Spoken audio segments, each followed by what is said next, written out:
Santura Kakiama, Mora Merike Naziona, Zinami, Rora Mascarabina, Yuro Nikina Marquezini.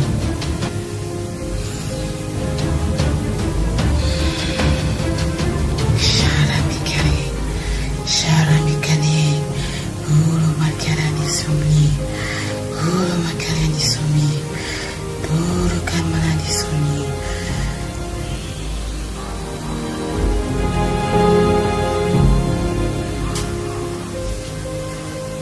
Aramariki, Turia Masandi, Nuria Masandi, Arikani Masandi. Santura Kakiama, Mora Miriki Santura.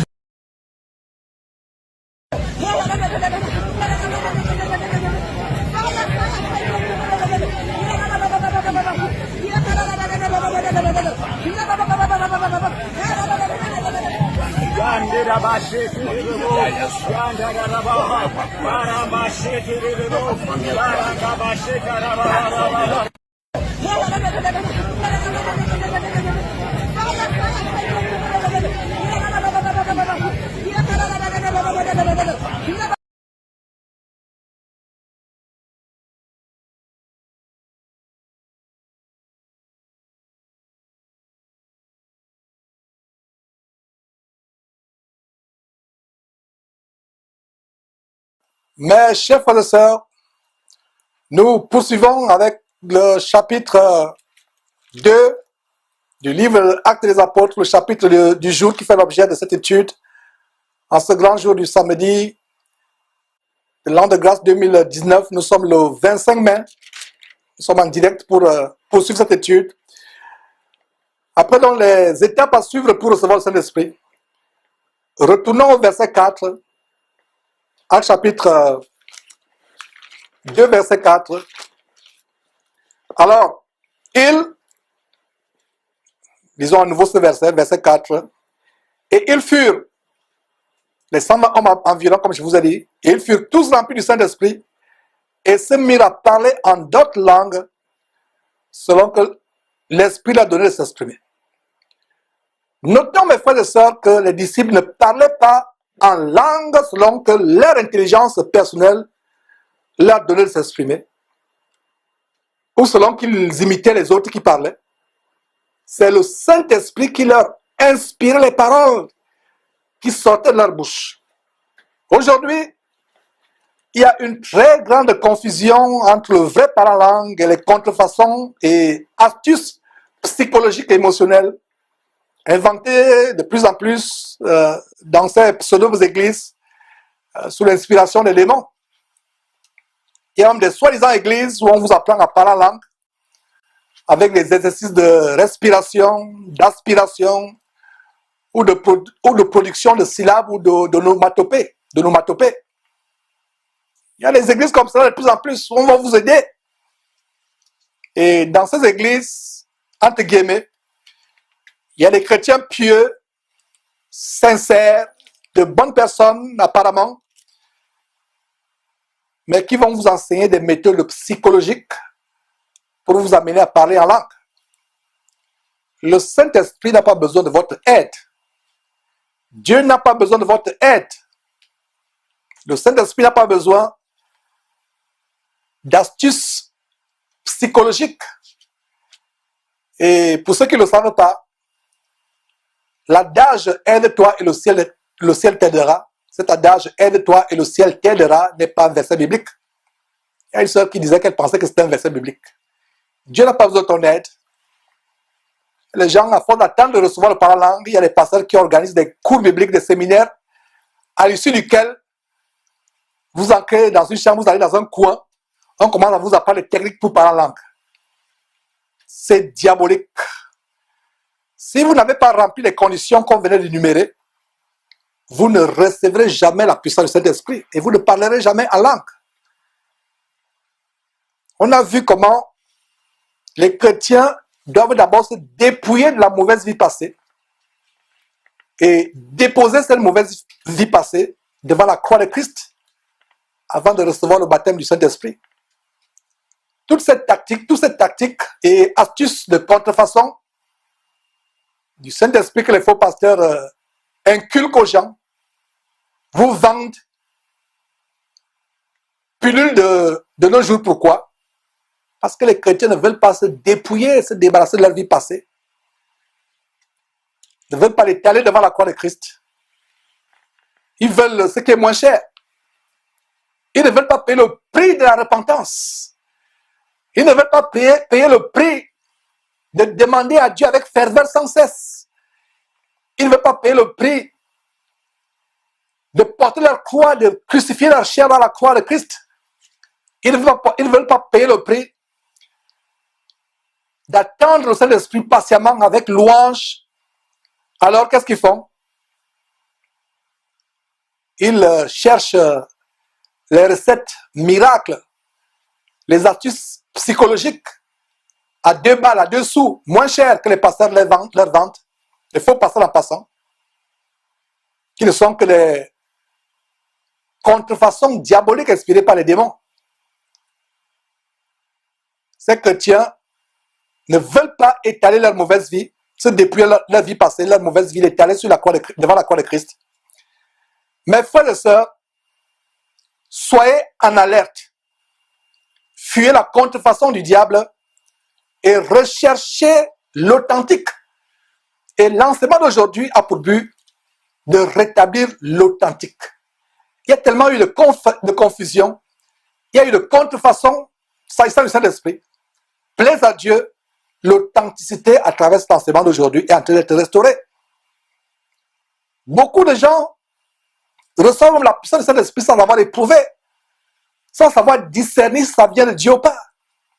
Ils n'éprouvent pas, ils ne discernent pas. Que dit ce verset? Nous lisons ce verset, mes frères et sœurs. 1 Jean chapitre 4, verset 1. 1 Jean chapitre 4, verset 1 doit être le verset de base de tout chrétien véritable. Nous vivons la fin des temps. La séduction a atteint un niveau élevé. La contrefaçon a atteint un niveau élevé. C'est l'occasion de mettre en pratique ce verset, 1 Jean chapitre 4, verset 1, qui dit quoi? Bien-aimés, n'ajoutez pas foi à tout esprit, mais éprouvez les esprits pour savoir s'ils sont de Dieu. Car plusieurs faux prophètes sont venus dans le monde. Éprouvez les esprits. Ne courez pas gauche à droite vers les miracles contrefaits. Les gens reçoivent la puissance du Saint-Esprit, mais ce n'est pas la puissance du Saint-Esprit.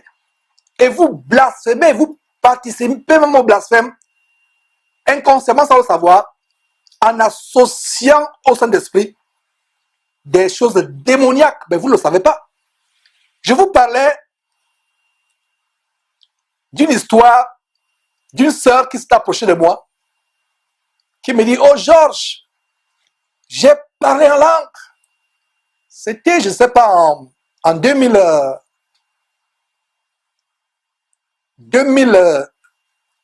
ou 2012, je n'ai pas la date exacte, mais il y a quelques années, 5 ou 6 ou 7 années, je n'ai pas la date exacte, cette sœur s'approche de moi, elle me dit: Georges, je suis dans la joie, je parle en langue. Oh frère, quelle joie, j'ai reçu le parler en langue. Et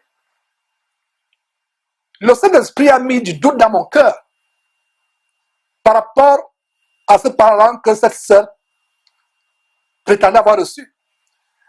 Alors, je lui ai dit: sœur, j'aimerais qu'on se rencontre, si tu es disponible, pour qu'on éprouve si ce Saint-Esprit que tu prétends avoir reçu, si ce parlant que tu prétends avoir manifesté vient effectivement de Dieu. On a convenu et on était sur Skype. Elle n'habite pas aux États-Unis. Donc, on a convenu un rendez-vous sur Skype. J'ai commencé à éprouver. Elle dit: toi, esprit impur, toi qui mens à cette femme qu'elle a reçu le Saint-Esprit, tu n'as pas de place dans sa vie. Je t'ordonne au nom de Jésus-Christ de sortir de sa vie. Et j'ai oublié de vous dire qu'en passant, je lui ai dit: commence à parler en langue.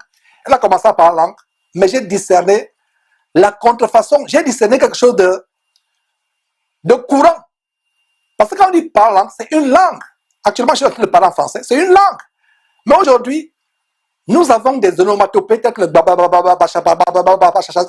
Ce n'est pas le parler en langue. Les mêmes consonnes se répètent et la consonne la plus dominante c'est baba, baba, baba. Tous, en fait, les chrétiens se communiquent les esprits humains. Qu'est-ce qu'on entend par l'esprit humain? C'est une catégorie d'esprit inférieure dans le domaine de Satan qu'on appelle les esprits familiers. Ils vont de personne à personne. Vous pouvez les prendre de votre faux pasteur. Même dans une assemblée où les personnes ne sont pas vraiment versées dans la foi chrétienne, ils peuvent vous contaminer ces esprits. C'est pour ça que faites attention avec qui vous priez. Si vous n'êtes pas ferme dans la foi, si vous n'êtes pas ferme dans la foi, et vous êtes dans une assemblée, une fausse église, une fausse assemblée chrétienne, vous serez contaminé par ces esprits familiers. Beaucoup de personnes parlent en langue comme leur pasteur. Pasteur entre guillemets. Donc revenons sur l'histoire de cette femme. Donc elle a parlé, je dois avoir discerné les baba baba baba baba baba baba baba baba. S'il n'y a pas basse, c'est que les gens n'ont pas parlé en langue. Et beaucoup de personnes, même toi qui me suis, tu penses que pour parler, il faut d'abord qu'il y ait les baba baba baba. C'est plutôt un démon qui est derrière là. C'est un démon qui ressemble au démon de grenouille, aux esprits de grenouille qui dont Apocalypse nous parle. Je ne dis pas que c'est exactement la même chose, mais Apocalypse parle des esprits de grenouille qui sont dans la voie des prophètes qui les amènent à prophétiser. Donc un esprit se loge dans votre gorge et vous commencez à parler en langue et vous dites que c'est le parler en langue. Surtout s'il y a une occurrence de baba baba baba baba. Ce n'est pas ça le parler en langue. Je vous assure que le parler en langue, c'est comme le français que je suis en train de parler. C'est une langue avec des intonations, avec des phrases et des mots diversifiés. Ce n'est pas les mêmes phrases. Rappelez-vous ce qu'on a vu dans 1 Corinthiens chapitre 12, qui énumère les 11 manifestations du Saint-Esprit.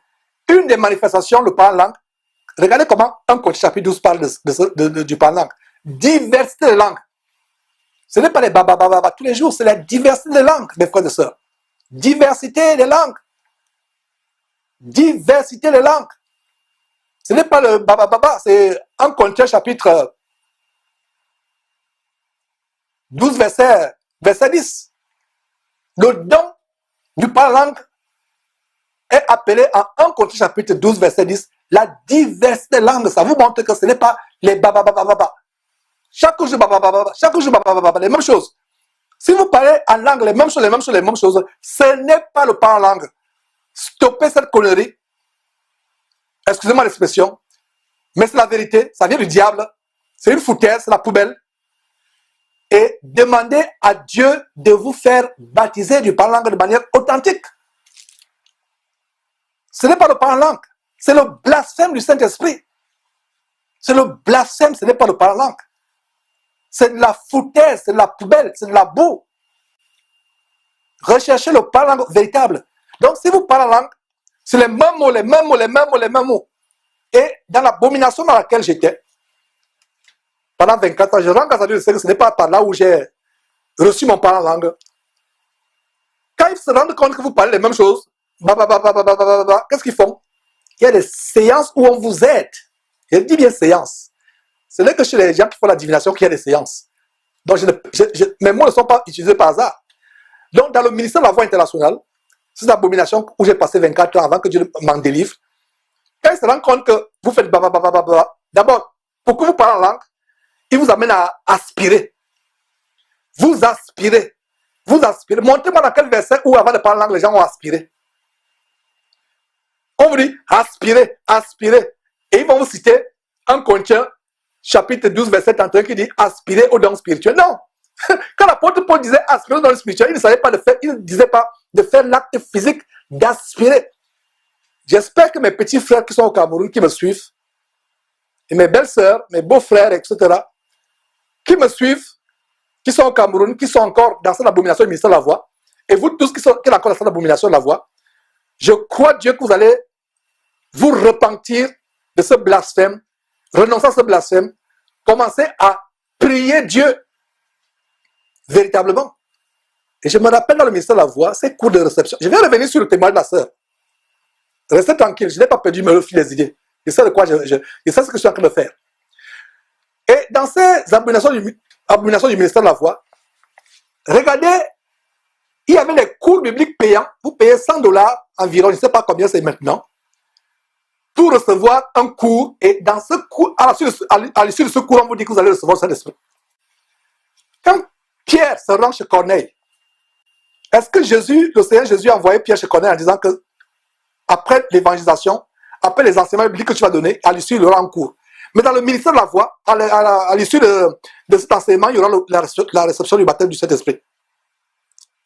Ou le baptême du Saint-Esprit tout court, ou la réception du Saint-Esprit.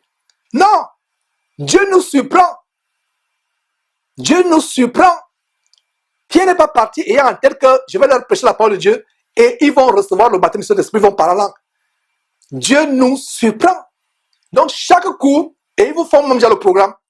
Telle semaine, on va faire ceci, telle semaine, et à la fin, baptême du Saint-Esprit, réception du parole en langue.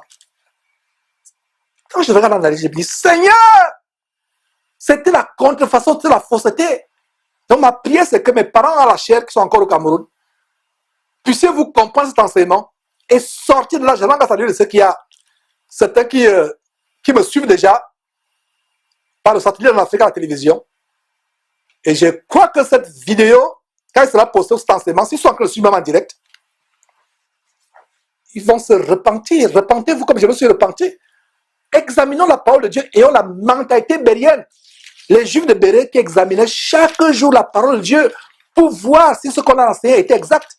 Ils examinaient chaque jour la parole de Dieu. Chaque jour la parole de Dieu. Chaque jour, on examine. Est-ce que c'est vrai? Est-ce que c'est exact? Est-ce que ce n'est pas mensonge? Est-ce que c'est vraiment correct? Acte chapitre 17, verset 11 dit que ces Juifs de Béré avaient des sentiments plus nobles que ceux des Thessaloniques. Ils avaient même dépassé les Thessaloniciens. Parce que dans l'Antiquité, l'église de Thessalonique était un modèle d'intégrité, de piété, comment ils avaient abandonné les idoles pour se convertir à Jésus-Christ, à Dieu. Ils avaient des sentiments nobles. Vérifiez. Est-ce que vous pensez que Paul et Pierre et autres étaient offusqués quand les Juifs de Béré examinaient les enseignements de Paul et Pierre et autres? Ils prenaient le salut au sérieux. Et c'est maintenant que je me rends compte que toute cette foutaise dans le ministère de la voix, c'était les esprits familiers qu'on vous communiquait. Et à un moment, on vous dit, votre parole en langue n'est pas normale, il y a un problème. C'est eux qui jugent votre parole en langue. Incroyable. Ils se rendent compte que vous ne faites que répéter les mêmes syllabes. Ils vont vous aider. Il dit A. Répète après moi A. Et tu continues à parler toi-même. B. Pa. Ta. Continue. Ça va couler. D'où cela venait-il? D'où cela vient-il? Je suis sûr qu'il continue à pratiquer ces choses. C'est la contrefaçon diabolique. Ce n'est pas comme ça qu'on reçoit le Saint-Esprit. Si vous êtes dans une assemblée où quelqu'un a voulu vous aider à recevoir le Saint-Esprit, par des techniques d'aspiration, d'inspiration, d'articulation, de diction, comment tourner la langue dans la bouche, comment bouger la gorge, la langue pour sortir les mots, ça ne vient pas de Dieu. J'étais dans ces choses. Et je vous confesse que j'ai même enseigné ces choses. Je rends grâce à Dieu de ce que j'avais parlé en langue avant d'être dans le ministère de la voix et c'est venu seul. J'ai expérimenté le parler en langue biblique. Ce n'est pas venu dans une assemblée. C'est venu seul. Dieu m'a rempli la puissance du Saint-Esprit. Dieu m'a rempli la puissance du Saint-Esprit. Et venons donc, avant de continuer de revenir sur le témoignage de cette sœur dont j'éprouvais le mauvais parler en langue, l'esprit démoniaque. Et dans le ministère de la voix, quand ils font dans ce cours qu'ils programment, ils vous programment déjà que vous allez recevoir. Vous payez pour recevoir la puissance du Saint-Esprit.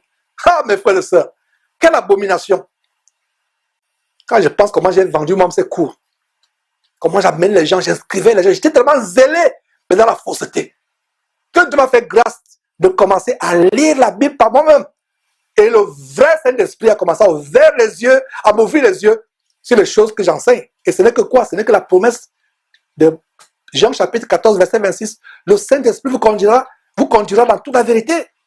Et quand il faisait ce cours, après les cours, pour célébrer, vous allez dans un bar ou dans une boîte de nuit. Quand je regarde dans les yeux, je dis, Seigneur, quelle abomination! Vous vous retrouvez dans un bar, dans une boîte de nuit pour aller célébrer le fait que vous êtes né de nouveau l'Esprit de Dieu. Alors que cela doit vous amener à être continuellement dans la crainte, dans la piété, dans la louange. Est-ce que vous comprenez, mes frères et sœurs? Est-ce que vous êtes édifiés? Vous qui êtes sur le YouTube, Facebook, est-ce que quelqu'un a eu une telle expérience où on l'a aidé à parler la langue, où on l'a aidé à recevoir le Saint-Esprit? Si vous avez eu cette expérience, envoyez votre message. Peut-être que c'est l'occasion pour nous de vous aider à vous repentir. D'ailleurs, cet enseignement a déjà tout pour vous aider. A tout pour vous aider. Donc, la sœur, je reviens, je n'ai pas perdu le fil des idées, mes frères et sœurs, je sais de quoi je parle. La sœur, avec qui était sur Skype, j'ai donc commencé à éprouver. Toi, esprit impur, démon, qui est logé dans la langue, dans la gorge de cette femme, sort au nom de Jésus-Christ. Si mes souvenirs sont bons, le parlant qui était agressif, ça s'est changé en pleurs, en tout sautement, en grimaces, comme si on s'étranglait. Les démons ne pouvaient plus se cacher. Ils ont commencé à se manifester et je les ai chassés un à un. Et cette sœur n'a plus parlé cette langue abominable. Elle a stoppé, net. Elle a stoppé. Et c'est répandu, ça me fait mal. Je ne suis pas dans la joie en enseignant ce que je suis en train d'enseigner aujourd'hui.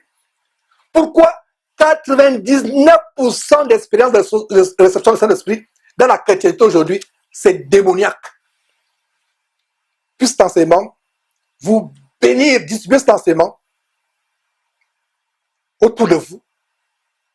C'est aussi ça le ministère, être au service des autres.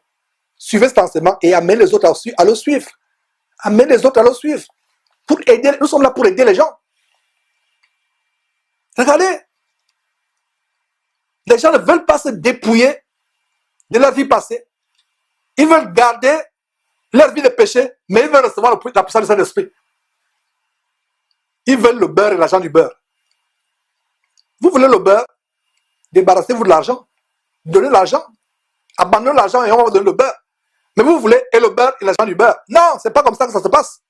Donc voilà comment ça s'est passé, comment j'ai éprouvé les esprits par Skype. Par Skype, ce n'était pas physiquement. Les démons sont mis à se manifester, à gémir, à tousser, à hurler. Et ils sont sortis. La sœur n'a plus parlé en langue. Elle était choquée. Elle pensait qu'elle avait parlé en langue. Il y a aussi une autre chose qui se passe.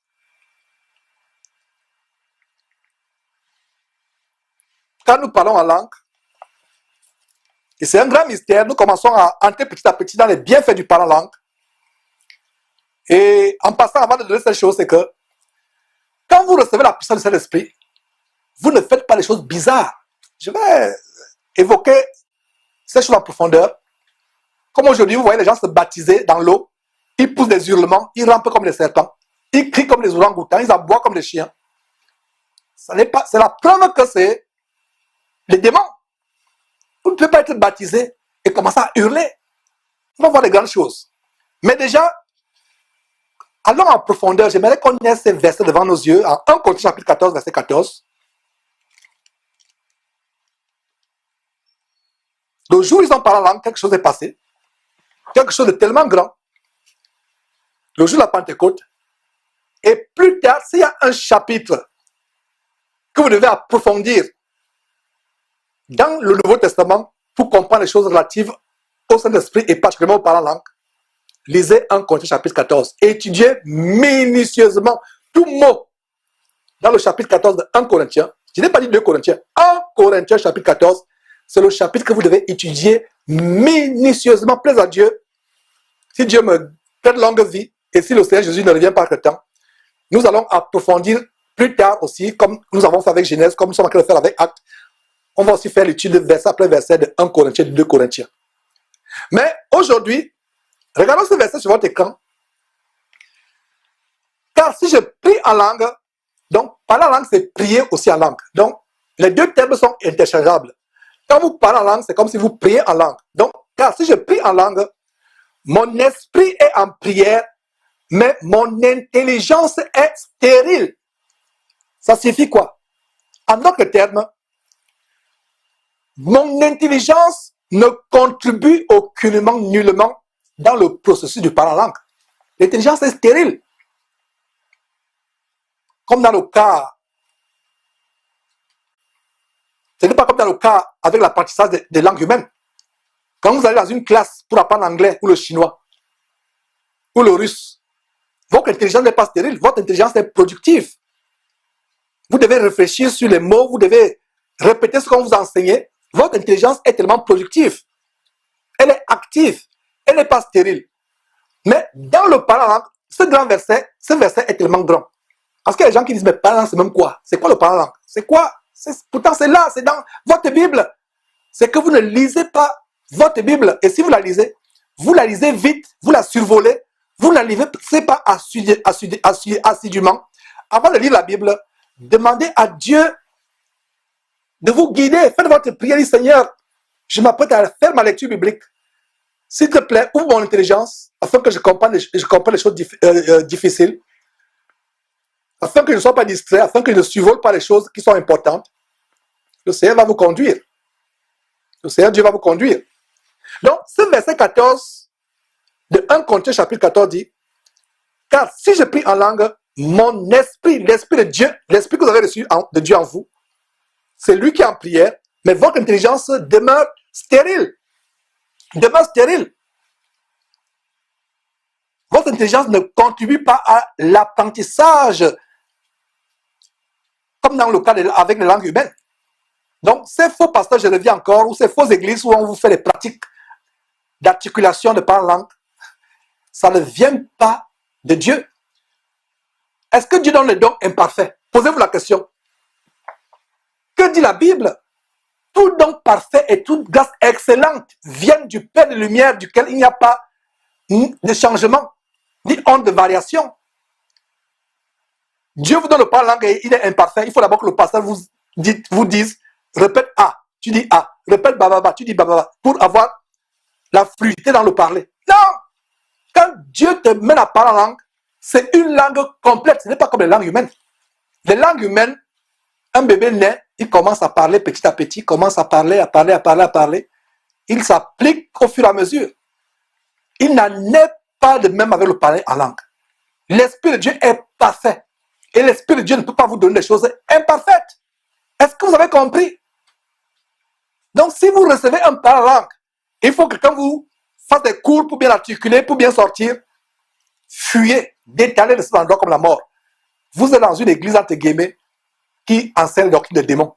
Donc, l'intelligence est stérile. Voilà un verset qui nous montre comment, quand je parle en langue, mon intelligence ne contribue pas. Ce n'est pas intellectuel. L'Esprit de Dieu t'amène à sortir des paroles tellement grandes, comme on va voir dans le cas avec les 120 personnes environ le jour de la Pentecôte qui ont émerveillé tous ceux qui étaient réunis ce jour-là. C'est ça. Les paroles du parler en langue viennent instantanément du Saint-Esprit. Sans que votre intelligence ait à réfléchir sur la formulation des mots, sur l'agencement des phrases, etc. Ou sur les fautes de grammaire. Il n'y a pas de faute de grammaire dans le parler en langue. Je répète, il n'y a pas de faute de grammaire dans le parler en langue. Mais il y a des fautes de grammaire, même si vous êtes érudit en français, il peut y avoir des lapsus. Vous voulez dire là, vous dites l'eau. Vous voulez dire père, vous dites mère. Mais en parlant en langue, il n'y a pas de lapsus. Il n'y a pas de faute de grammaire. Il n'y a pas de faute d'orthographe quand vous parlez en langue. Ah, mes frères et sœurs. Nous avons été dans la contrefaçon pendant des années. J'ai passé 24 ans dans la contrefaçon. J'enseigne les doctrines des démons. Sans le savoir. J'ai la chair depuis le moment où je vous parle. Et ça me fait mal que ces gens,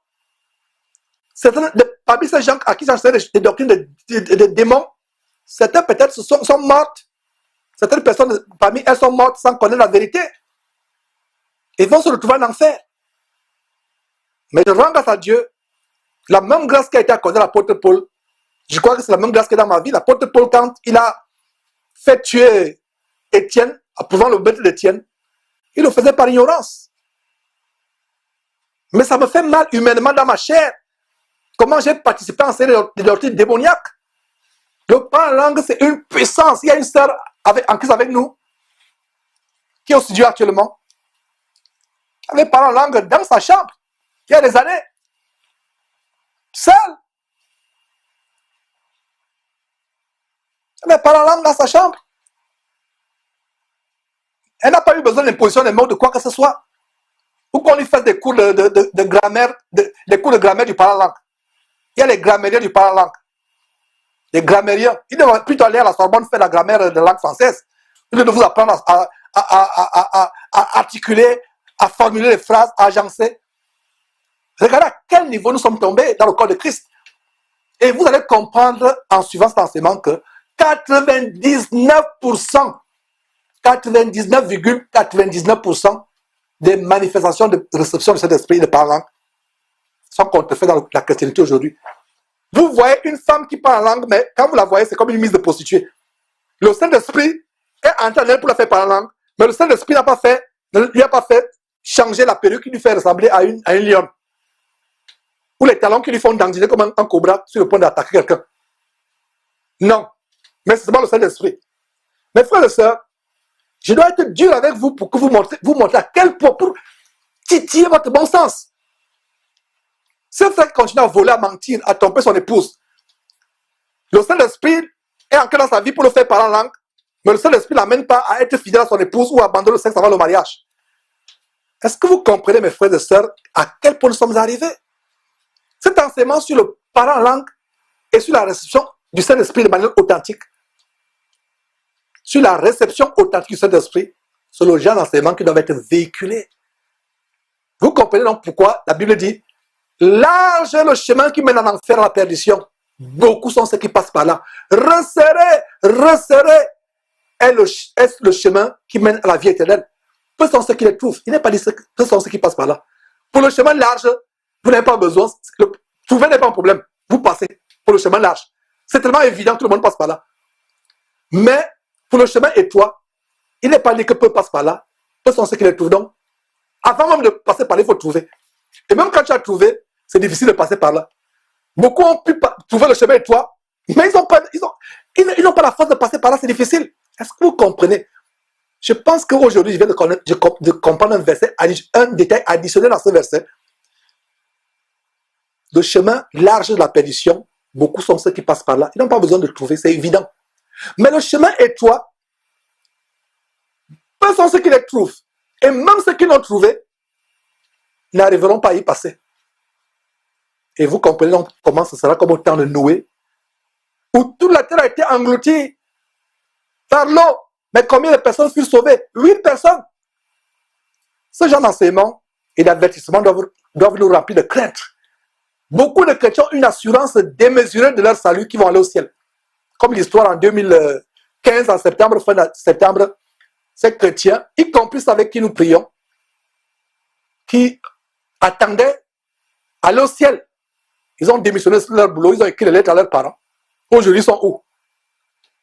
4 ans plus tard, ils sont toujours avec nous. Et beaucoup sont retournés à ce qu'ils ont vomi. Il y a un comme Jérôme Laverny, qui a même dépassé Karambiri parce qu'il enseigne même la prospérité, comme dans le monde, les techniques de développement personnel, les techniques de comment être riche. Pourtant, il nous a bénis pendant des longs mois avec sa guitare, où il chantait des cantiques vraiment simples. Aujourd'hui, il est où? Et on se demande même si ces gens ont cru véritablement. Revenons sur notre sujet. Aucun homme ne va vous aider à parler en langue. Aucun homme ne va vous aider à formuler les phrases. Aucun homme ne va vous aider avec des tactiques ou des astuces psychologiques ou morphologiques pour sortir les sons de votre bouche. Parce que ce que Dieu donne est parfait. Surtout, s'agissant des choses spirituelles. Il n'y a aucune imperfection dans les choses spirituelles. Si Dieu vous donne de parler en langue, c'est une langue déjà parfaite. Les langues humaines sont imparfaites. La preuve est que vous commencez à parler, étant bébé, on ne comprend pas ce que vous dites. Nous avons notre fille de 2 ans, qui a commencé à parler, et je souris avec sa mère il y a quelques jours en disant que le premier mot qu'elle a appris à parler, c'est I eat. Hein? Non, c'est pas I eat, I hungry. Une phrase de I'm hungry, je veux manger, j'ai faim. Et on a dit, la première phrase qui sort de ta bouche, c'est que j'ai faim. Première phrase complète que le bébé sort, c'est que j'ai faim. La langue humaine, il y a des imperfections. Il y a des imperfections. Les parents ne savent pas ce que tu dis. Et au fur et à mesure que tu grandis, ça commence à être clair, clair, clair, clair. Au début, on ne comprenait pas ce qu'elle disait. Après, on comprend. Ah, elle me dit qu'elle a faim. Première phrase complète, elle a faim. Et au fur et à mesure qu'elle évolue, que vous et moi, nous avons grandi, la langue s'amplifie. Ça, c'est la langue humaine. Mais il n'en est pas de même pour la puissance du parler en langue. Le don du parler en langue. Vous n'avez pas besoin d'un entraînement. Il est parfait le jour où vous l'avez reçu. Donc, mes frères, si vous avez reçu le don du parler en langue avec des techniques d'articulation, de diction ou d'aspiration, ou par toute autre astuce ou aide de quelque nature que ce soit, vous devez y renoncer. Y renoncer, vous devez y renoncer immédiatement. Cessez de parler cette chose. Je dis bien cette chose. Et vous repentir en implorant le pardon de Dieu, même avec larmes, pour votre ignorance. Vous vous repentez. Nous n'avons pas besoin d'aider Dieu pour que le miracle du parlant s'opère. Nous n'avons pas besoin d'aider Dieu. Il se pourrait que vous adorez plutôt Satan sans le savoir. N'oubliez pas, mes frères et sœurs, que le diable est maître dans la contrefaçon. Dans la contrefaçon. Une autre observation à ce niveau, comme nous sommes en train de voir comment les disciples ont reçu le parlant, ont reçu la puissance de l'esprit et ont opéré le don du parlant. Une autre observation donc à ce niveau,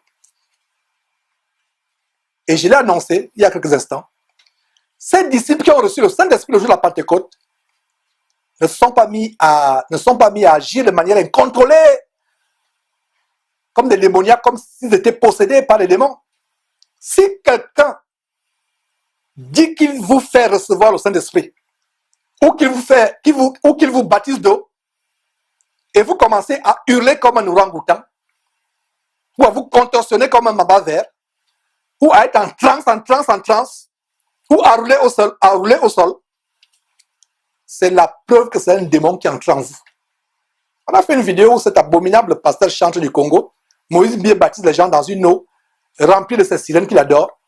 Les gens, quand ils entrent dans l'eau, ils sont calmes. Mais quand ils sortent, ils sont incontrôlables. On ne peut pas les maîtriser. Ils hurlent, ils se contorsionnent. On a monté ces vidéos encore et encore et encore. Donc si, au moment d'être baptisé d'eau, au moment d'être baptisé du Saint-Esprit, vous commencez à hurler, faites des choses bizarres, c'est la preuve que c'est un démon qui entre en vous. De tous les récits de la réception du Saint-Esprit dans le Nouveau Testament qu'on a énuméré, Actes chapitre 2 qu'on est en train de voir, Actes chapitre 10 qu'on verra dans quelques semaines, Actes chapitre 19 qu'on verra dans quelques mois, de tous ces récits,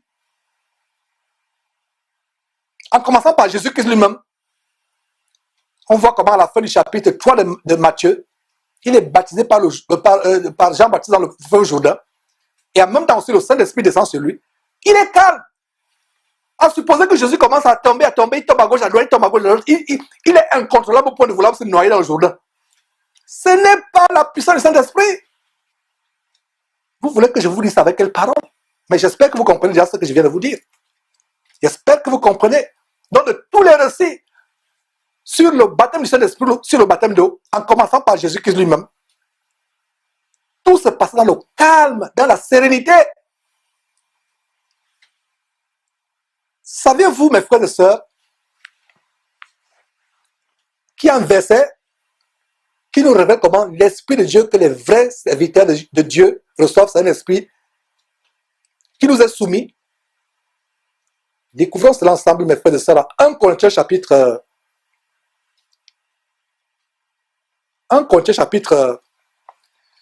14, verset 32 à 33. Ce verset est tellement grand. Le verset nous dit quoi? Surtout le verset 32. Les esprits des prophètes sont soumis aux prophètes. Sont soumis. Regardez cette vidéo que nous postons sur Jésus-Christ TV, où les gens hurlent, excusez-moi, où les gens hurlent, rampent comme des serpents, sautent à gauche, à droite, bondissent à gauche, à droite. Quand Jésus-Christ était que chasser les démons, les gens hurlaient. C'est les démons qui faisaient que les gens hurlent. Le Saint-Esprit n'amènera jamais quelqu'un à hurler, à se comporter comme un fou. Regardez ce verset sur votre écran. Les esprits des prophètes sont comment? Soumis aux prophètes. Les esprits des prophètes sont soumis aux prophètes. Et le verset 33 dit quoi? Car Dieu n'est pas un Dieu de désordre, mais de paix. Dieu n'est pas un Dieu de désordre, mais de paix. Regardez le désordre qui se passe dans leur nuit de réveil. On dit que tel a reçu le Saint-Esprit, commence à gesticuler, il devient comme un fou. Ce n'est pas Dieu qui est dans cette assemblée, c'est le diable. Vous devez comprendre ces choses. Donc, ces deux versets sur votre écran, 1 Corinthiens chapitre 14, je vous ai dit que si vous voulez bien comprendre les détails sur le Saint-Esprit et quelques manifestations telles que le parler en langue ou la prophétie, étudiez minutieusement 1 Corinthiens chapitre 14. Le verset 32 dit quoi? Les esprits des prophètes sont soumis aux prophètes. Ça veut dire qu'ils ne vous contrôlent pas. Ils ne vous possèdent pas. Ils ne vous amènent pas à agir de manière incontrôlable. Ils sont soumis aux prophètes. Pourquoi? Verset 33, toujours le même chapitre, 1 Corinthiens chapitre 14. Pourquoi? Parce que Dieu n'est pas un Dieu de désordre, mais de paix. Donc un esprit qui entre en vous, qui vous amène à agir comme un fou, un forcené, au point où vous ne pouvez plus vous contrôler, au point où vous ne pouvez plus vous maîtriser, ne vient pas de Dieu. Ce sont des démons. Et voilà la preuve que ça ne vient pas de Dieu. Donc si, toi mon frère qui me suit, toi ma soeur qui me suit, le jour où tu as été baptisé, ou le jour où tu as reçu la puissance du Saint-Esprit, il y a eu de telles manifestations que personne dans la Bible n'a manifesté. De tous les récits où les gens ont reçu le Saint-Esprit, il n'y a pas eu de telles manifestations. Si ça a été ton cas, la conclusion c'est que tu as eu reçu un démon. Et en es-tu délivré de ce démon? L'a-t-on chassé de ta vie?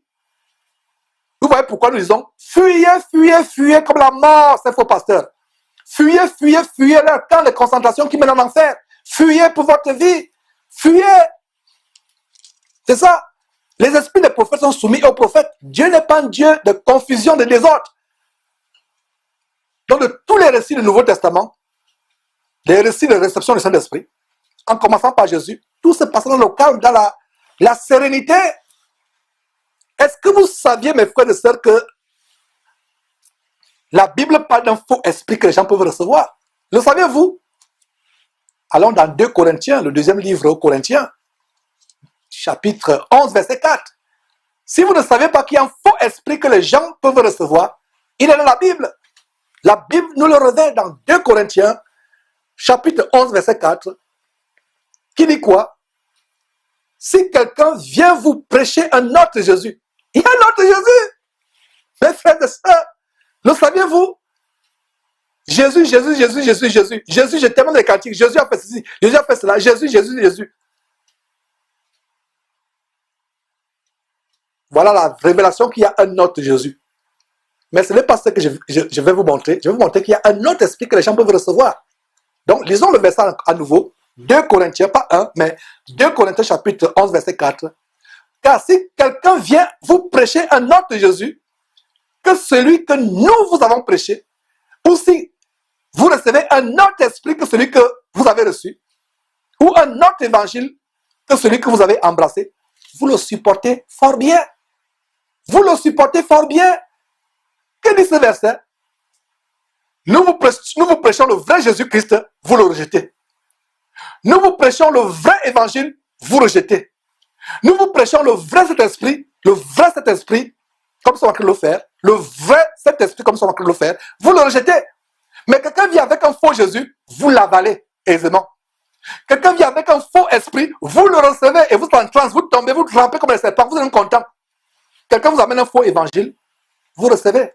Mes frères, continuons avec ce qui s'est passé ce jour-là, après qu'ils aient reçu le Saint-Esprit. Lisons à nouveau le verset, allons au verset 5. C'est parce qu'on avait déjà lu, allons au verset 5 qui dit quoi? Acte chapitre 2, le chapitre du jour qui fait l'objet de cette étude. Verset 5. Alors, quelque chose de grand se passe au verset 4. Eux-mêmes ne s'attendaient pas à voir ces choses. Ils sont tous allés à Jérusalem selon les instructions du Seigneur pour recevoir la puissance du Saint-Esprit. Mais ils ne savaient pas qu'ils devaient parler en langue au point où les gens devaient comprendre. Donc, verset 5. Or, il y avait en ce jour à Jérusalem des Juifs, hommes pieux de toutes les nations qui sont sous le ciel. Verset 6. Au bruit qui eut lieu, la multitude accourut et elle fut confondue parce que chacun les entendait parler dans sa propre langue. Dans sa propre langue, la multitude accourut. C'était quelque chose de phénoménal. Imaginez-vous 120 personnes dans une maison qui parlent à haute voix, chacun parlant sa langue. La multitude accourut. Et qu'est-ce qui se passe? Les gens dans la foule, les badauds, les curieux qui ont accouru, chacun les entend parler dans sa propre langue. Pendant les années, j'ai lu ce verset et je n'ai pas compris un détail que j'ai compris en préparant cet enseignement et que je vais vous partager. Le détail que j'ai compris en préparant cet enseignement est le suivant. On ne sait pas exactement dans quel sens le miracle s'est produit.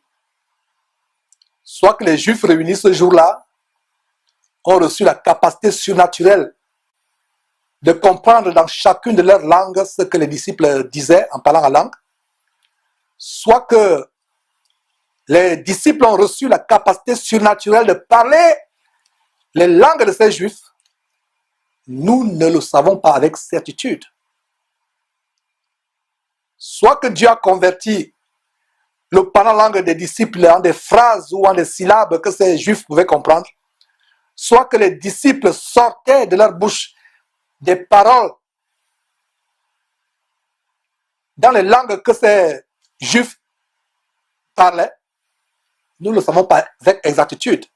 Donc, ça pouvait être un miracle dans l'un ou dans l'autre sens. Mais pendant les années, j'ai compris en passant que c'était un miracle parce qu'ils ont parlé la langue des autres.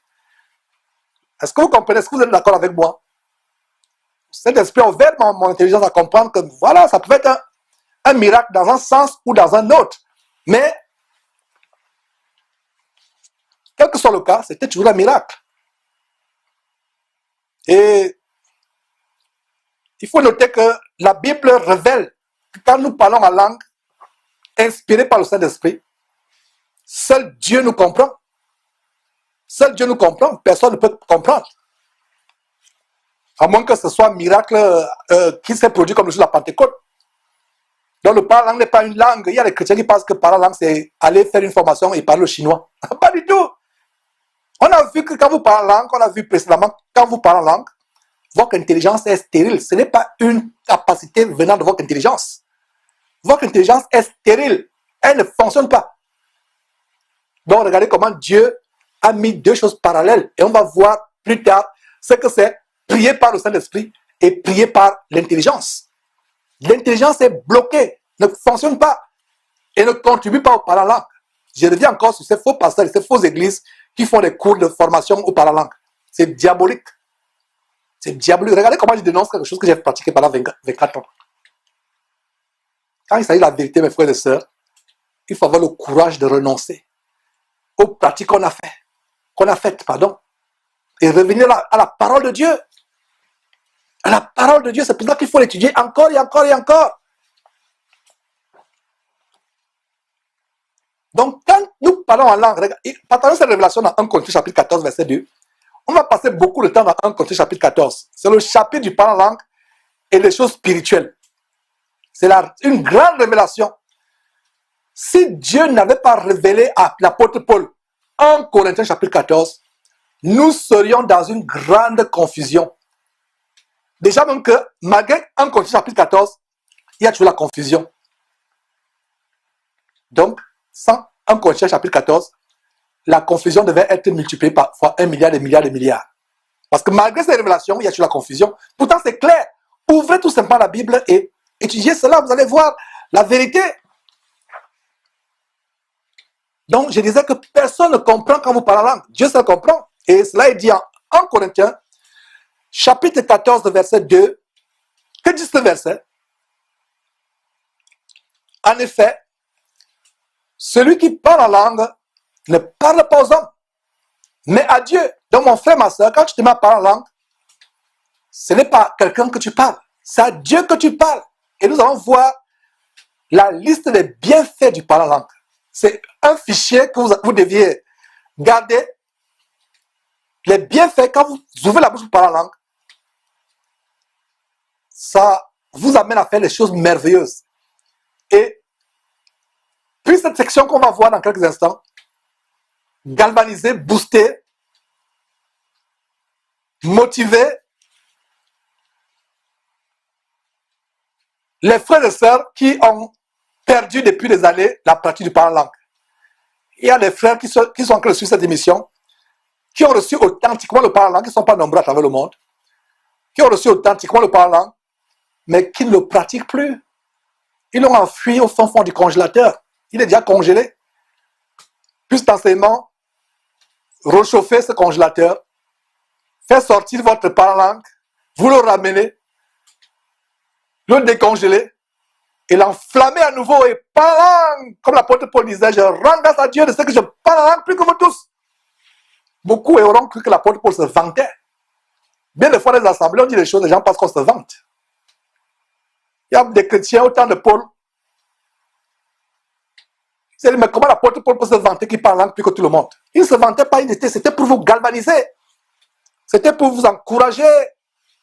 Alors, mes frères, il y a une chose que nous devons comprendre, c'est que quand je parle en langue, selon ce verset, 1 Corinthiens chapitre 14, verset 2, je ne parle pas aux hommes. Je parle à Dieu, car personne ne comprend. Et c'est en esprit que je dis les mystères, mystères ou secrets divins. Imaginez-vous que vous êtes en train de dire les secrets divins, les mystères à Dieu. C'est tellement grand, n'est-ce pas? Et quand nous parlons en langue, ça peut être soit une langue humaine, soit une langue des anges. Mais nous ne le savons pas. Dieu le sait. J'avais fait un témoignage d'un collègue avec qui je travaillais à Houston, à la pause de midi, et j'étais en train de lui partager la parole de Dieu. Et Dieu, ayant préparé un miracle ce jour-là, m'a amené à parler en langue en face de lui. Et quand je me suis mis à parler en langue, il a été glacé, tétanisé. Il a croisé les bras, il était glacé, tétanisé. Il me dit, je suis en train d'entendre tout ce que tu es en train de dire. C'est des grandes choses que tu es en train de dire. Je suis béni, j'entends cela. Il était du Nigeria. Et il parlait une des langues du Nigeria. Donc c'était dans cette langue du Nigeria qu'il m'entendait. Après, j'ai arrêté. Il me dit, non, continue à parler, reprends ce que tu es en train de dire. Je me suis mis à reparler. Il me dit, je t'entends plus, ce n'est plus ça, je t'entends plus, ce n'est plus ça. C'est exactement ce qu'on a vu dans 1 Corinthiens chapitre 12, verset 10, le verset 10 de 1 Corinthiens chapitre 12 qui appelle au parlant la diversité des langues. Ça revient à ce que vous disiez il y a quelques instants. La langue que vous parlez aujourd'hui, si c'est les mêmes syllabes, qui reviennent toujours, abandonnez cette bêtise. Parlez en langue authentiquement, demandez à Dieu de vous donner le vrai et non la fausseté, la contrefaçon.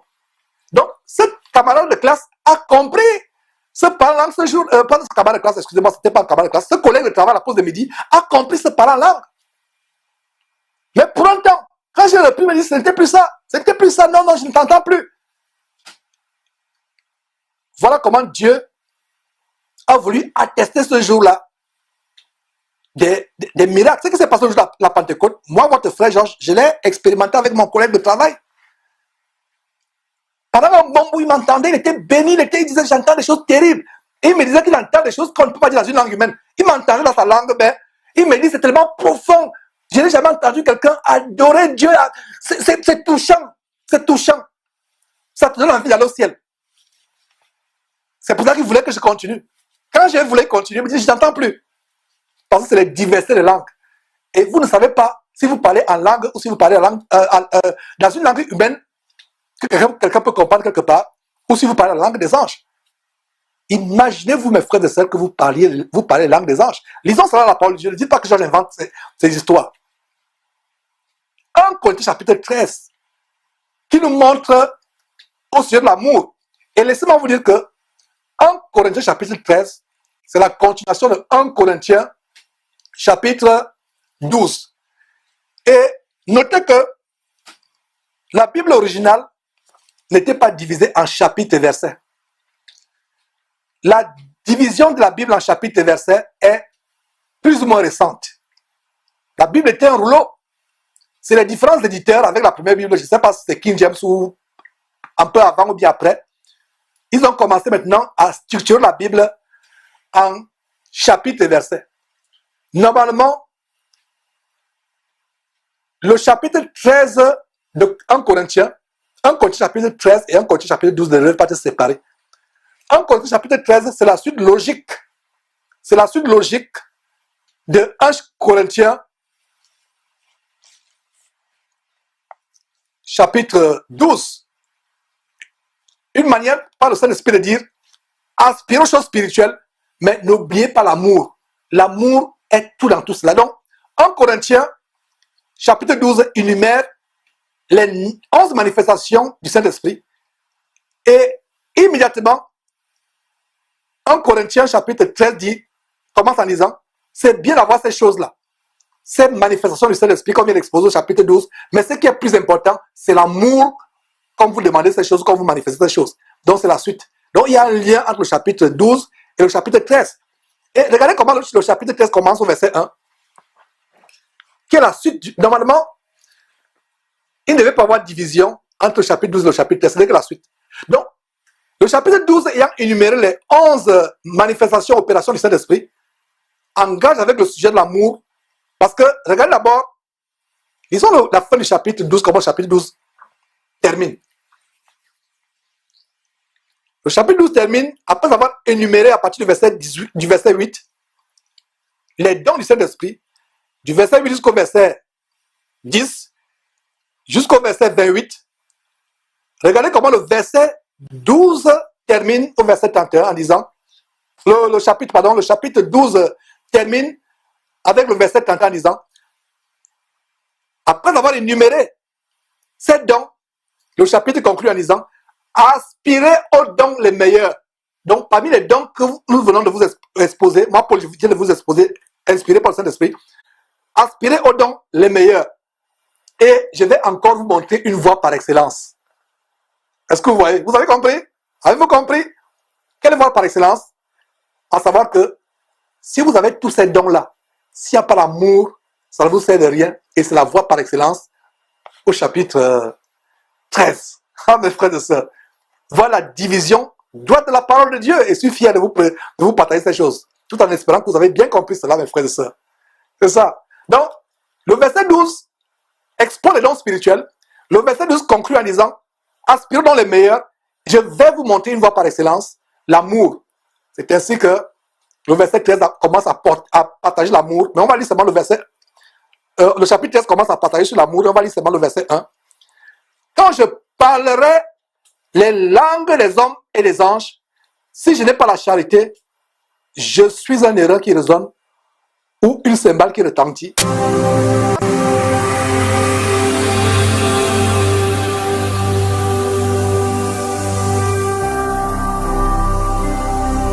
Jésus-Christ TV, vous connaîtrez la vérité et la vérité vous affranchira.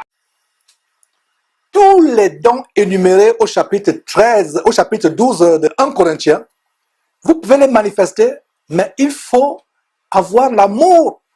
Et le chapitre de l'amour au verset 13 n'est que la conséquence, parce que les gens recherchent les miracles. Vous pouvez avoir les miracles, opérer les grandes choses, avoir toute la connaissance, les mystères, par la langue. Si vous n'avez pas l'amour, ce n'est rien. C'est qu'une parenthèse. Mais pourquoi je vous amène au verset 1 de 1 Corinthiens chapitre 13? C'est pour vous montrer que, en parlant la langue, nous pouvons parler les langues des anges. Les langues des anges, mes frères et sœurs. Quel bonheur de savoir comment parler les langues des anges. Et donc, mais comprenez que vous pouvez parler les langues des anges ou des hommes que vous ne connaissez pas, que Dieu peut comprendre seul, personne d'autre ne comprend, mais il faut l'amour. Alors, qu'est-ce qu'il y a en surplus, c'est que en parlant en langue, il est possible que je puisse parler la langue des anges, mais je ne sais pas. Mais ce qui est plus intéressant, c'est l'amour les uns avec les autres. Continuons à Actes chapitre 1,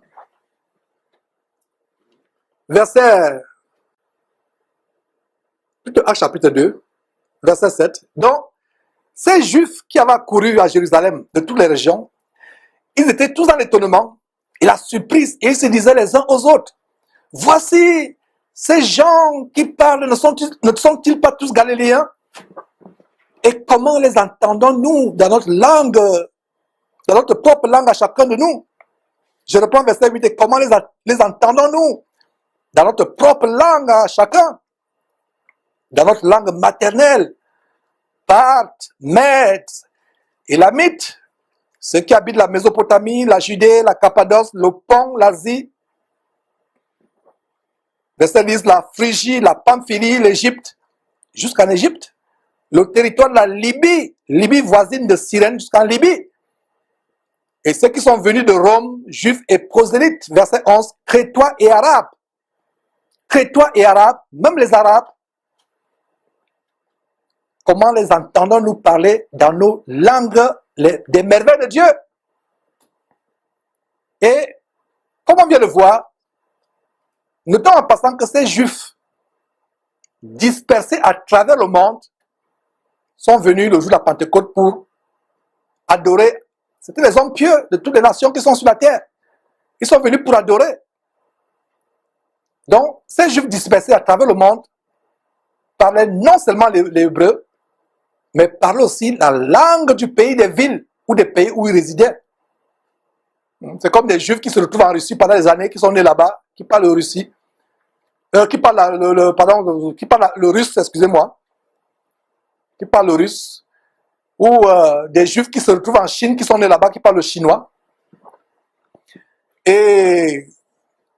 ou qui se retrouvent en France, si on est en France, ouais, c'est pas aujourd'hui que les Juifs se sont répandus à travers le monde. Au temps de l'apôtre Paul, c'était le même cas. Au temps de l'apôtre Pierre, c'était le même cas. Au temps de Jésus, c'était le même cas. Voilà. Donc, verset 11, à nouveau. Crétois et Arabes, comment les entendons-nous parler dans nos langues? Les merveilles de Dieu. J'aimerais qu'on souligne les merveilles de Dieu. Parler les merveilles de Dieu. Il n'est pas donné à n'importe qui sur terre de parler les merveilles de Dieu.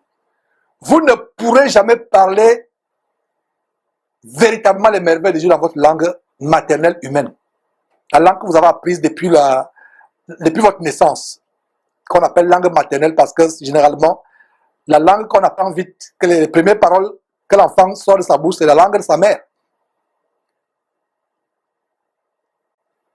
On ne peut pas véritablement parler les merveilles de Dieu avec une langue humaine, mais avec le parler en langue.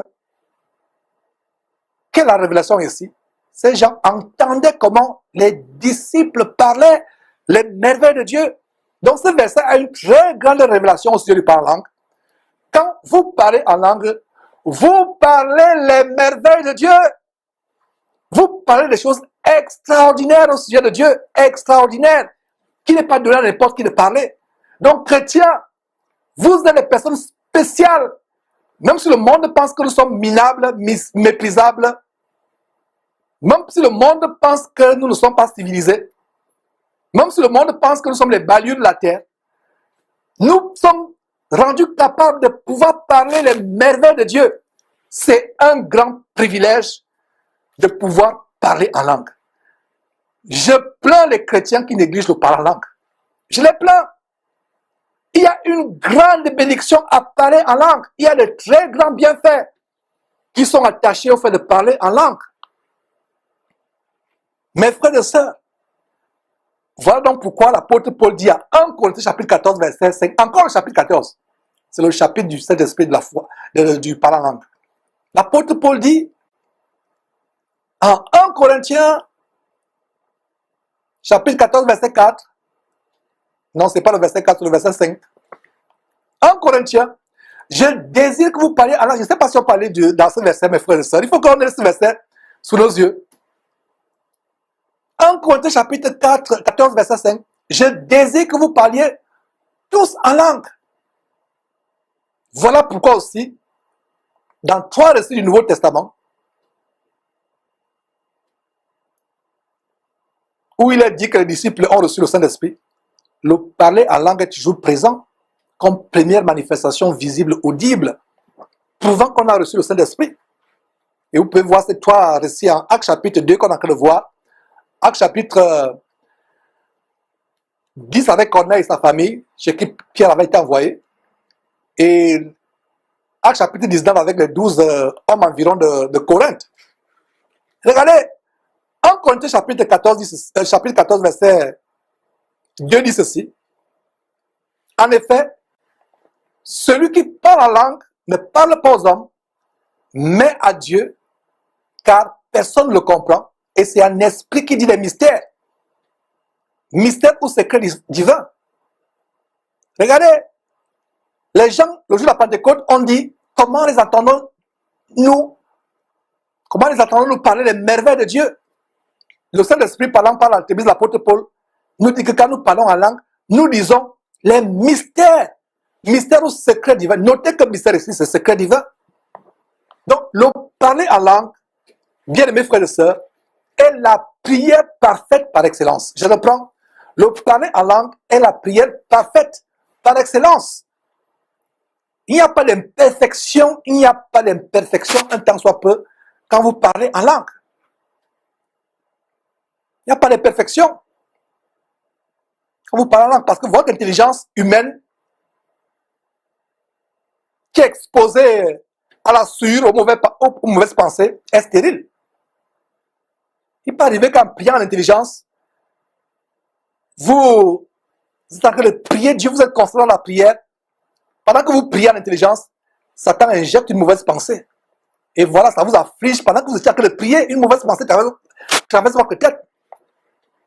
Ce n'est pas possible quand vous parlez en langue. Ce n'est pas possible. C'est pour cela que 1 Corinthiens, chapitre 14, verset 17, révèle que quand nous parlons en langue, nous rendons d'excellentes actions de grâce. 1 Corinthiens, chapitre 14, mes frères. C'est pas du côté de la région pour nous projeter ce verset. Verset 17 dit, quand nous parlons en langue, nous rendons d'excellentes actions de grâce. Voilà pourquoi l'apôtre Paul pouvait s'exclamer ainsi, juste au verset qui suit, 1 Corinthiens chapitre 14, verset 18. Je rends grâce à Dieu de ce que je parle en langue plus que vous tous. Beaucoup de chrétiens sensibles aujourd'hui au temps de Paul leur dit que Paul se vante. Non. Mais c'est une façon de galvaniser les frères. De dire que regardez, vous ne savez pas ce que vous ratez en ne parlant pas langue. Donc, moi, je me pose un exemple de quelqu'un qui parle abondamment en langue. Le parler en langue, bien aimés frères et sœurs, nous aide à prier Dieu plus efficacement en évitant les lacunes et les faiblesses qui sont inhérentes, qui sont liées à l'intelligence humaine. L'intelligence humaine a des lacunes et des faiblesses, mais quand nous parlons en langue, ce n'est pas possible d'avoir ces faiblesses. C'est pour ça qu'il est dit que nous rendons d'excellentes actions de grâce. Je dis tout ceci pour vous galvaniser, pour vous motiver à demander à Dieu de parler en langue. Mais comme je vous ai dit, demandez à Dieu tout court la puissance de Saint-Esprit. Mais le parler en langue, comme on a vu, c'est une des manifestations que Dieu désire que tout le monde parle.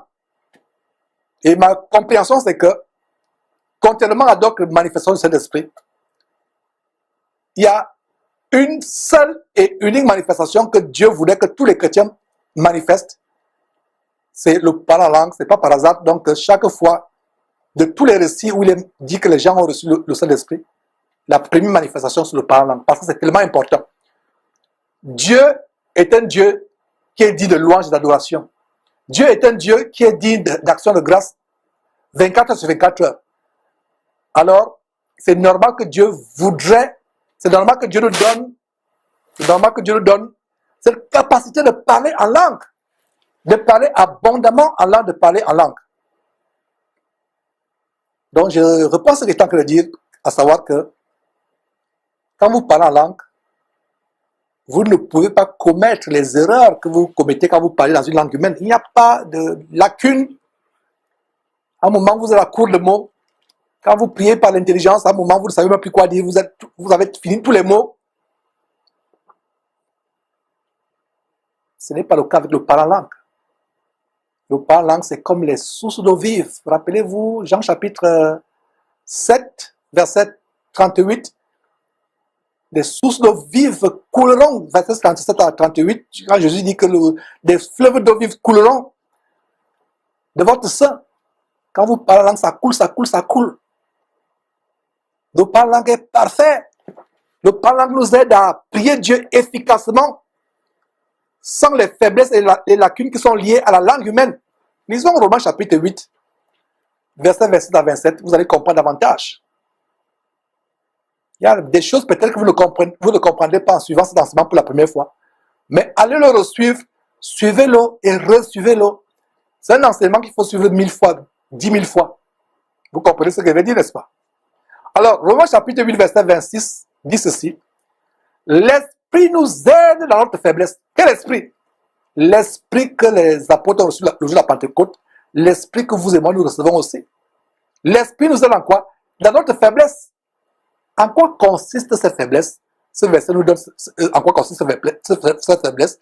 Car nous ne savons pas ce qu'il nous convient de demander dans nos prières. Voilà cette faiblesse. Qui n'a pas eu cette faiblesse? Vous voulez prier Dieu par votre intelligence. Vous ne savez pas quoi dire. Vous dites deux mots et vous dites Amen. C'est pour ça que même Jésus a dit, en priant, ne multipliez pas les vaines paroles. Parce qu'il y a un risque de commencer à multiplier les vaines paroles. Mais quand vous parlez en langue, il n'est pas possible que vous multipliez les vaines paroles. Parce que c'est une langue parfaite. Vous dites les merveilles de Dieu. Vous dites les mystères de Dieu, les secrets divins. Vous dites des choses extraordinairement extraordinaires. C'est les grandes choses. Donc, verset 27, 26 d'abord, Romains chapitre 8, verset 26. Car l'Esprit nous aide dans notre faiblesse. De quelle faiblesse il s'agit? Car nous ne savons pas ce qu'il nous convient de demander dans nos prières. Mais l'Esprit lui-même intercède par des soupirs inexprimables. Verset 27. Et celui qui sonde les cœurs connaît quelle est la pensée de l'Esprit, parce que c'est selon Dieu qu'il intercède en faveur des saints. Waouh! Il y a même encore une autre révélation ici. C'est qu'il n'y a pas meilleure façon d'intercéder ou prier pour les saints. Intercéder pour les saints, pour les autres, c'est-à-dire prier pour eux. Il n'y a pas meilleure façon que de le parler en langue. Voilà une autre révélation dans ce verset. Le parler en langue nous aide à prier efficacement pour les autres. Mes frères, quel bonheur d'apprendre ces choses. Rappelons ce qu'on a vu dans 1 Corinthiens chapitre 14, verset 14. Rappelons ce verset qu'on a vu, qui nous révèle un grand mystère. 1 Corinthiens, mes frères, allons dans ce verset s'il vous plaît. 1 Corinthiens chapitre 14, verset 14. Car si je prie en langue, mon esprit est en prière, mais mon intelligence demeure stérile. Donc, quand je prie en langue, mon esprit est en prière, mais mon intelligence demeure comment? Stérile. C'est ainsi que le verset 15, révisons ce verset ensemble, mes frères, partagez-le ensemble. 1 Corinthiens chapitre 14, verset 14, très grand verset, qui dit quoi? Surlignons ce verset s'il vous plaît, mes frères, c'est un grand verset. Car si je prie en langue, mon esprit est en prière, mais mon intelligence demeure stérile. C'est ainsi que le verset 15 du même verset, du même chapitre 14, c'est ainsi que le verset 15 qui vient juste après, de ce même chapitre 14, 1 Corinthiens chapitre 14, poursuit en recommandant ceci. Qu'est-ce que le Saint-Esprit recommande ici? Que faire donc? Je prierai par l'esprit, mais je prierai aussi par l'intelligence. Je chanterai par l'esprit, mais je chanterai aussi avec l'intelligence. Ainsi, bien-aimés frères et sœurs, le parler nous permet non seulement de prier par l'esprit, mais aussi de chanter par l'esprit. Savez-vous qu'on pouvait chanter par l'esprit? On peut chanter en langue. Prier par langue, c'est prier par l'esprit, et on peut aussi chanter par l'esprit. Il y a ce verset de 1 Thessaloniciens, chapitre 5, verset 17, qui nous recommande de prier sans cesse. 1 Thessaloniciens, chapitre 17, le dernier chapitre de 1 Thessaloniciens, premier épître de Paul aux Thessaloniciens, chapitre 5, verset 17, nous recommande de prier sans cesse. Regardez, l'un des plus courts versets de la Bible, 3 mots, prier sans cesse. La question que vous vous posez, que je vais vous poser, vous pensez qu'il est possible de prier sans cesse avec l'intelligence? À un moment, vous serez à court d'inspiration. Est-ce que vous comprenez? Ce verset nous dit de prier sans cesse. Mais si vous mettez à prier par l'intelligence, après 30 minutes, 30 minutes même c'est bon, vous serez fatigué. Vous serez à court de mots, à court d'idées. Vous ne saurez même plus quoi dire. Vous comprenez donc pourquoi Romains chapitre 8, verset 26, qu'on vient de lire, nous dit, l'Esprit lui-même vous aide dans votre faiblesse. Car nous ne savons pas ce qu'il convient de demander dans nos prières, mais l'Esprit intercède. L'Esprit lui-même intercède par des soupirs inexprimables. Voilà ce qui se passe quand vous parlez en langue. Donc, avec le parler en langue, on n'a plus cette faiblesse inhérente, liée à la nature de l'imperfection de l'intelligence humaine. On peut parler en langue des heures et des heures et des heures et des heures, comme ce frère qui a parlé pendant 7 heures de temps sans interruption. On peut parler des heures, des heures, des heures sans interruption, car nous ne savons même pas ce que nous sommes en train de dire. Mais Dieu comprend ce que nous disons. Parce que ce que nous disons vient directement du Saint-Esprit et ça coule comme des fleuves d'eau vive. Selon Jean chapitre 7, verset 37 à 39, est-ce que vous voyez comment ces versets s'ajustent comme les maillons d'une chaîne? Vous voyez comment ces versets s'ajustent? Voilà la beauté de l'évangile, voilà la beauté de la parole de Dieu. Et ces versets ne sont plus isolés les uns les autres. Ces versets font maintenant un tout. C'est comme les maillons d'une chaîne. Pour votre bénédiction. Vous voyez? Dieu savait que le chrétien doit prier sans cesse, matin, midi, soir. Dieu sait aussi, sur la base de Romains chapitre 8, verset 26, comme vient de dire, qu'on peut être faible, on peut être limité. Tu veux prier, il y a des fois, vous qui me suivez, combien de fois vous êtes arrivé, vous avez ce grand désir de prier, en priant, vous êtes à court d'idées. Vous ne savez même plus comment prier. Vous n'avez plus d'inspiration. Cela n'est pas possible quand vous parlez en langue. D'où l'apôtre Paul disait, à 1 Corinthiens chapitre 14, verset 5, « Je désire que vous parliez tous en langue. » Et il se mettait en modèle à suivre, en exemple, en disant, « Je parle en langue, je rends grâce à Dieu de ce que je parle en langue plus que vous tous. » Hein? C'est ça. On ne peut pas prier sans cesse. À l'intelligence, ce n'est pas possible. Aucune intelligence humaine ne peut le faire. C'est pour ça que Dieu a trouvé bon de créer un moyen par lequel ceux qui le louent peuvent le louer 24 heures sur 24 heures en parlant en langue. Même quand vous prenez un devoir dans une salle d'examen, vous pouvez parler en langue. Même en travaillant dans un bureau devant votre ordinateur, vous parlez en langue. Parce que la Bible dit que quand vous parlez en langue, l'intelligence est stérile. Et ceux qui n'ont pas encore expérimenté la manifestation du parlant ne peuvent pas comprendre. C'est incroyable. C'est merveilleux. Vous pouvez faire deux choses à la fois sans que vous soyez confus, sans que vous soyez que l'une empiète sur l'autre. C'est parallèle. Vous êtes en train de faire un devoir de physique, de mathématiques très avancé, vous parlant en même temps. Même à haute voix. Vous êtes en train de suivre une émission à la télévision, une émission biblique. Vous parlez en langue à haute voix, mais vous continuez à écouter, à suivre. C'est difficile à comprendre pour ceux qui n'ont pas encore manifesté le parlant, mais quand vous allez le manifester, vous vous rappellerez de ce que je suis en train de dire aujourd'hui. Mais pour ceux qui parlent en langue, vous comprenez la beauté, mes frères et sœurs. Aspirez au Saint-Esprit. Dieu voudrait qu'on le prie matin, midi, soir, sans cesse. Sauf quand on est en train de dormir. Comment c'est possible avec nos occupations? Vous êtes en train de faire la cuisine, par exemple. Vous êtes en train de faire le ménage à la maison. À un moment, vous pouvez être distrait. Mais quand vous parlez en langue, vous n'êtes pas distrait par quoi que ce soit parce que c'est le Saint-Esprit qui sort les paroles. Vous pouvez même prier en langue intérieurement dans votre cœur. Vous ne pouvez pas suivre la télévision en même temps ou suivre l'émission en même temps à la radio en parlant en haute voix dans votre intelligence humaine. C'est impossible. Dieu voudrait que nous prions sans cesse, sans interruption. Et Dieu, qui connaît toutes choses, savait qu'avec l'intelligence humaine, c'est lui qui nous a créés. N'oubliez pas cela. Avec notre intelligence humaine, on ne peut pas prier de manière interrompue pendant des heures et des heures. Alors, il nous envoie le Saint-Esprit.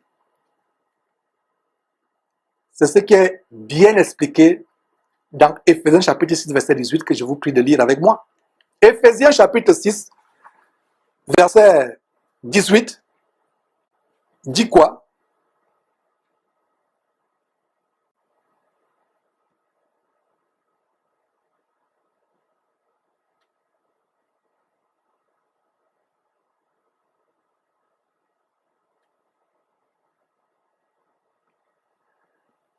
Éphésiens chapitre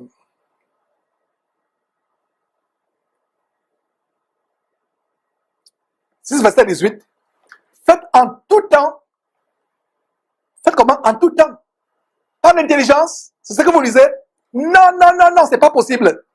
Dieu sait que personne ne peut faire, personne ne peut faire, pas d'intelligence, en tout temps, toutes sortes de prières. C'est pas possible. Vous voyez les musulmans qui sont malheureux, matin, midi, soir, ils se mettent sur leur natte. Ils doivent avoir des heures. Parce que l'intelligence est limitée. Le musulman doit chronométrer ses heures de prière. 9h le matin, il passe en natte, il se met à genoux. Midi, il passe en natte, il se met à genoux. 15h, il passe en natte. Avec le parlant, vous n'aurez plus à chronométrer vos prières. Vous parlez, ça coule, ça coule, ça coule. Quand vous n'avez pas encore parlé, vous ne pouvez pas comprendre de quoi je parle. Et ceux qui parlent authentiquement comprennent de quoi je parle. Quelle bénédiction, mes frères et sœurs, que vous ratez. Quelle bénédiction que vous ratez. Vous adorez Dieu. Vous louez Dieu en parlant en langue, en disant les mystères. Regardez cette recommandation du Saint-Esprit en Éphésiens chapitre 6, verset 18. Faites en tout temps, par l'Esprit, toutes sortes de prières et de supplications. Veillez à cela avec quoi? Une entière persévérance et priez pour tous les saints. Vous pensez que c'est possible de persévérer en tout temps, avec une entière persévérance en priant par l'intelligence? À un moment, vous allez dire, Seigneur Dieu, je suis limité dans ce que je vais te dire, je ne sais même plus quoi te dire. Et le verset continue en priant pour les saints. Il y a des fois, je pense à mon frère en Christ, je commence à parler en langue en pensant à lui. Voilà comment j'intercède en faveur de mon frère sans que j'ai besoin de savoir quel problème spécifique il a. Imaginez que vous voulez prier pour votre frère en intelligence. Il faut énumérer les problèmes qu'il a. Mais si vous ne les connaissez pas, comment vous allez prier parfaitement pour votre frère? Mais quand vous vous mettez à parler en langue, vous êtes dans la prière, vous dites, je vais commencer à prier pour tel frère. Vous pensez à lui, vous commencez à parler en langue en pensant à lui. Les choses que vous dites, vous ne savez pas les bénédictions que vous apportez pour ce frère. Il n'y a pas meilleure façon d'intercéder pour les autres que de parler en langue. Il n'y a pas meilleure façon pour vous-même de prier sans cesse que de parler en langue. Ce n'est pas possible de prier sans cesse avec votre intelligence. Alors, avant de poursuivre et conclure pour aujourd'hui, nous allons résumer les bienfaits du parler en langue à la lumière de tout ce que vient de vous exposer. Parce qu'il faut que ce soit bien précis. Il ne faut pas que vous soyez perdus. Parce qu'en parlant comme ça, les gens disent, Joshua dit beaucoup de choses, mais vraiment, essaie de nous résumer ça. 1, 2, 3, 4, 5. Ne vous en faites pas, on va le faire. Donc, résumons tous les bienfaits du parler en langue à la lumière de tout ce que vient de vous exposer et les versets. Prenez les notes et s'il vous plaît, faites-moi un tableau que vous pouvez nous envoyer pour qu'on puisse distribuer à tout le monde. On est tellement débordé, on n'a pas le temps. mes frères et sœurs, pour le faire. On est débordés. Pour ceux qui peuvent le faire, s'il vous plaît, envoyez-nous un tableau avec la liste que je vais donner, mes frères. La liste que je vais donner. Envoyez un tableau. Donc, résumons les bienfaits du parlant à la lumière de ce qu'on vient de dire. Et grand 1,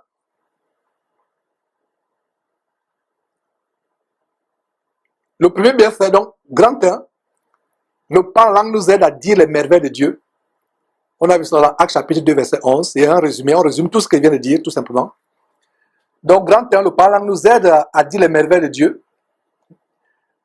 Actes chapitre 2, verset 11.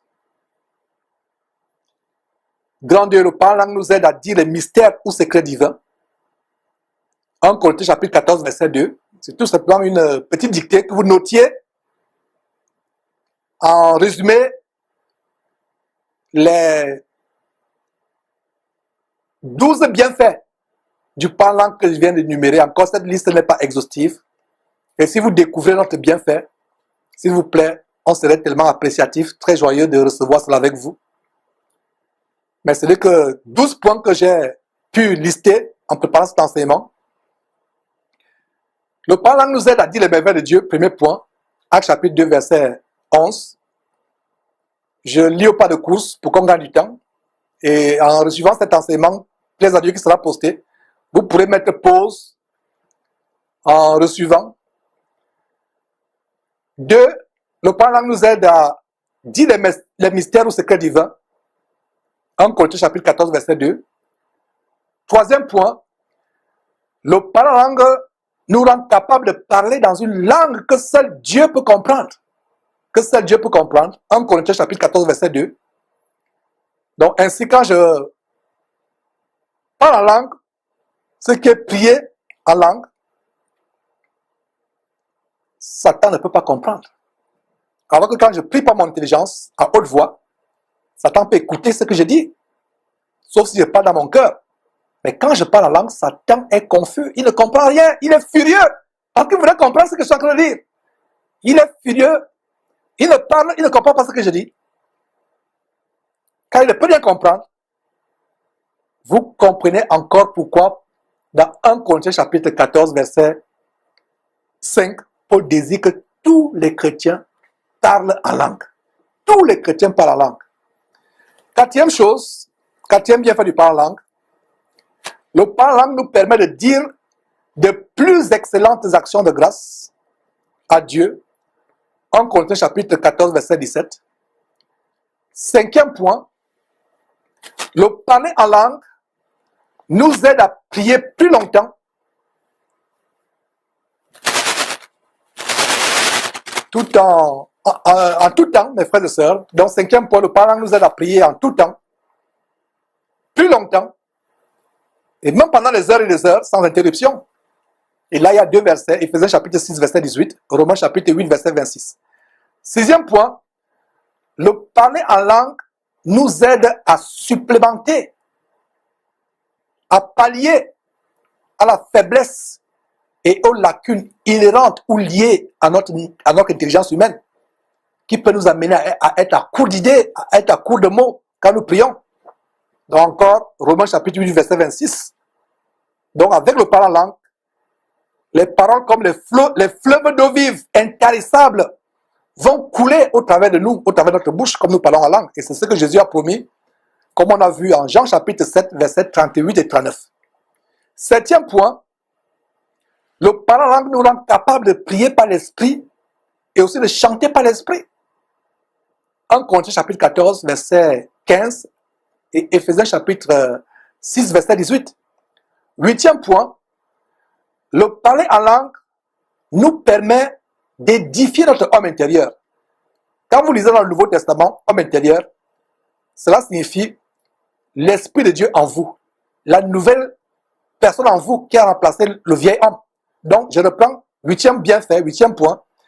Le parler en langue nous permet d'affermir, d'édifier notre esprit en nous, notre homme intérieur. C'est-à-dire le booster l'Esprit de Dieu en nous. On peut lire cela dans 1 Corinthiens chapitre 14, verset 4. Neuvième bienfait, neuvième point. Le parler en langue nous permet de prier Dieu sans être interrompu ou distrait par une quelconque activité intellectuelle, telle que par exemple étudier ou travailler intellectuellement. Ça ne nous distrait pas. Rappelez ce verset de 1 Corinthiens chapitre 14, verset 14, qui nous révèle un très grand mystère, à savoir que quand je prie en langue, mon intelligence est stérile, alors que mon esprit est en prière. C'est l'esprit de Dieu en moi qui est en prière quand je parle en langue. Donc, mes frères et sœurs, ainsi, vous pouvez vaquer à toute activité intellectuelle, tout en parlant en langue en même temps. Quelle merveille! Mais vous ne pouvez pas, par exemple, prendre un devoir de mathématiques en priant à haute voix par votre intelligence en même temps. Ce n'est pas possible. Mais avec le parler en langue, cela est parfaitement possible. Et vous qui pratiquez le parler en langue, vous comprenez de quoi je parle. Dixième point, le parler en langue nous permet d'intercéder, c'est-à-dire de prier plus efficacement pour les autres. On a vu cela dans Romains chapitre 8, verset 27. Verset 11, le parler en langue nous permet de glorifier Dieu plus authentiquement. Glorifier Dieu plus authentiquement, on peut voir cela en Actes chapitre 10, verset 46, qui fera l'objet d'une étude plus tard, dans cette étude du merveilleux livre de Actes des Apôtres. 12e et dernier point pour cette émission. Si vous trouvez notre point des bienfaits du parler en langue, envoyez s'il vous plaît. 12e et dernier point. Le parler en langue nous rend capable de parler la langue des anges. On a vu ça dans 1 Corinthiens chapitre 13, verset 1. Continuons avec cet enseignement, mes frères. Je pense qu'on a vu l'essentiel aujourd'hui et plaise à Dieu, on va poursuivre avec d'autres détails, mais lisons tout ça par la suite. C'est le récit de ce qui s'est passé ce jour-là.